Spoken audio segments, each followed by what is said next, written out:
या देवी सर्वभूतेषु शक्तिरूपेण संस्थिता। नमस्तस्यै नमस्तस्यै नमस्तस्यै नमो नमः। नमस्कार भक्तांनो, बघा 26 सप्टेंबर 2025 वार शुक्रवार।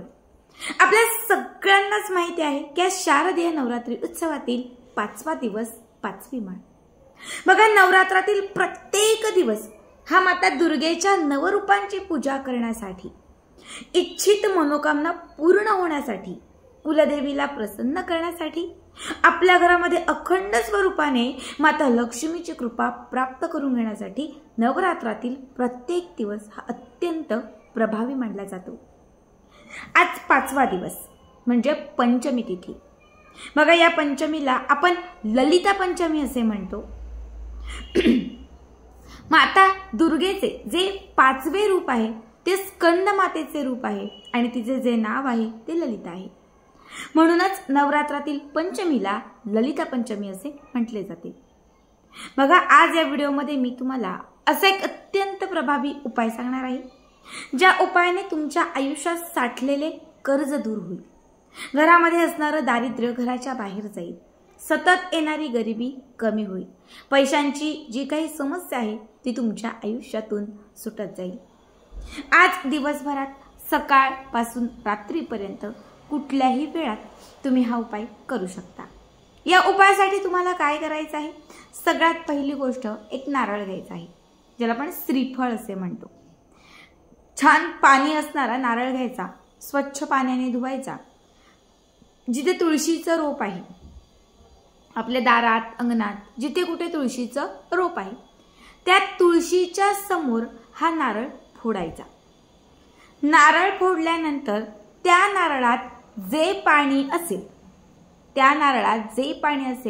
ते एका ग्लासमध्ये घ्यायचं।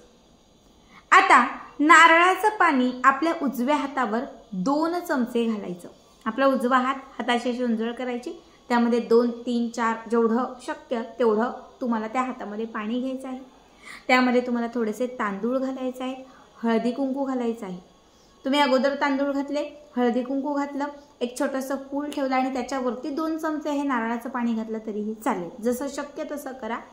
आता तुम्हाला तुमचं गोत्र म्हणायचं आहे। गोत्र ज्यांना माहिती नाही त्यांनी काश्यप गोत्र सांगा, आपलं नाव सांगा। बघा, मी पल्लवी काश्यप गोत्राची। आज ललिता पंचमीला मी ही सेवा करत आहे। माझ्या आयुष्यात ही इच्छा आणलेली आहे आणि ती इच्छा पूर्ण व्हावी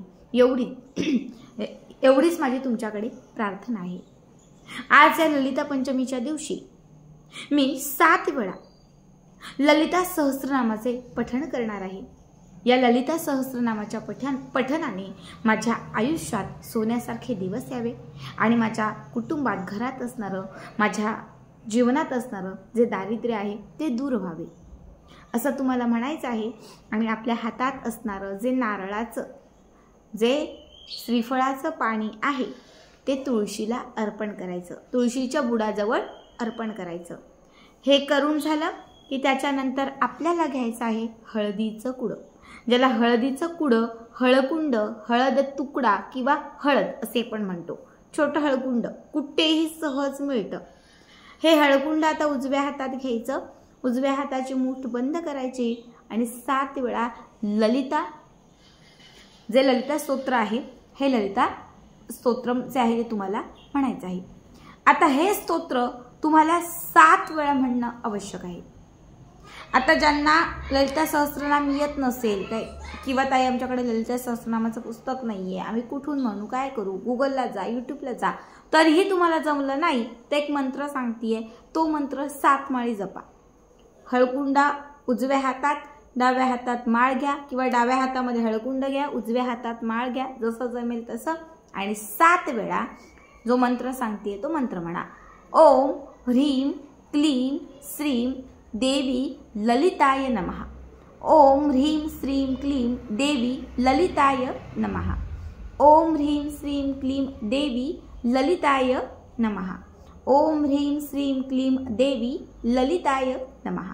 हा मंत्र 7 वेळी करू शकता, किंवा ललिता सहस्त्रनाम जे आहे हे तुम्ही 7 वेळा म्हणू शकता। दोघांपैकी कुठलीही सेवा त्या हळकुंडावरती करायची आहे. जी इच्छा असेल ती इच्छा पुन्हा एकदा तिथे व्यक्त करायची आहे. तुळशीची माती थोडीशी बाजूला करायची आहे आणि त्या तुळशीच्या मातीमध्ये हे हळकुंड टाकायचं आहे. आता हळकुंडाच्या वरती थोडी सुकी हळद घालायची आणि थोडंसं कुंकू घालायचं, थोड्या अक्षता घालायच्या आणि एक छोटंसं फुल किंवा फुलाच्या 2-4 पाकळ्या तिथे ठेवायच्या. ठीक आहे. आता तुळशीची माती पुन्हा त्या हळकुंडावर टाकायची आणि त्याची एक लेवल करायची. आता शुद्ध तुपाचा दिवा घ्यायचा. तूप नसेल तर तुम्ही तेल घेतलं तरी चालेल. तुपाचा किंवा तेलाचा एक दिवा घ्यायचा आहे आणि जे हळकुंड आपण तिथे ठेवलेला आहे त्याच्यावरती तुपाचा किंवा तेलाचा हा दिवा तुम्हाला प्रज्वलित ठेवायचा आहे. आज पंचमी तिथीला कमीत कमी एक 4 ते 5 तास, नाही शक्य तर जेवढा वेळ तुम्हाला शक्य होईल तेवढा वेळ तरी हा दिवा तुम्हाला तिथे पेटत ठेवायचा आहे. बघा, हा उपाय तुमच्या आयुष्यात जे काही दारिद्र्य आहे ते कायमचं संपवेल.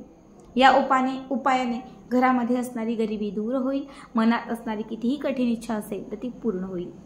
असं म्हटलं जातं की पंचमी तिथीला तुळशीची सेवा ही सर्वोत्तम सेवा मानली जाते आणि आज तर ललिता पंचमी आहे. बघा, खूप महत्त्वाची तिथी आहे. जसं तुम्ही शहाळ्याचं म्हणजे नारळाचं पाणी तिथे अर्पण कराल.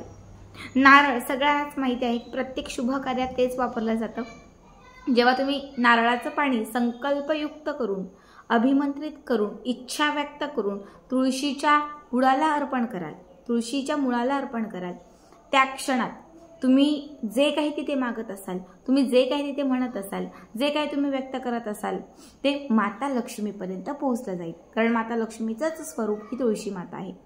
आणि जेव्हा तुम्ही ललिता सहस्रनामाचं किंवा जो मंत्र सांगितलेला आहे माता ललितेचा, तो जेव्हा तुम्ही आज म्हणाल तेव्हा लक्षात ठेवा, माता दुर्गेचं जे 5वं स्वरूप आहे स्कंदमाता, त्या देवीची कृपा आयुष्यभर तुमच्यावरती राहील. असं म्हटलं जातं की ज्या भक्तावरती स्कंदमातेची कृपा असते, देवी नवरात्रातील 5व्या अवताराची म्हणजे 5व्या देवीची ज्या भक्तावरती कृपा असते त्या भक्ताच्या आयुष्यामध्ये कधीही दरिद्रता नसते.